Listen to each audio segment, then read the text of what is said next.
ఒకసారి సమ్మని అబ్జర్వ్ చేయండి.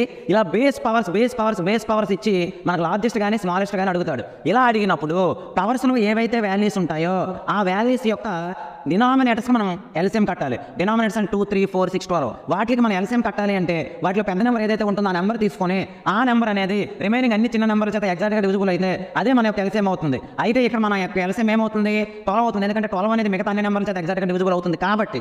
అయితే ఎల్సిఎం 12 అయితే ఆ ఎల్సిఎం చేత ఇక్కడ పవర్లో ఉన్న ఫ్రాక్షన్ మనం మల్టిప్లై చేయాలి. ఇంటూ 12 ఇలా చేసిన తర్వాత 2 1 2 6 3 1 3 4 4 1 4 3 6 1 6 2 12 క్యాన్సిల్ అంటే 2 power 6 how much 64 3 power 4 81 4 cube 64 6 square 36 12 power 1 12. ఇప్పుడు వీటిలో ఏదైతే పెద్ద నెంబర్ ఉంటుందో దాన్ని తిన్నగా ఉన్న మనకి బేసు పవర్ అనేది పెద్దది. అంటే ఇక్కడ లార్జెస్ట్ అని అడిగితే మనకి 3 power 1/3. అదే మనకి స్మాలెస్ట్ అని అడిగితే స్మాలెస్ట్ ఏది 12 కాబట్టి 12 తిన్నగా ఉన్న 12 power 1/12 అనేది మనకి స్మాలెస్ట్ అవుతుంది. Thank you so much.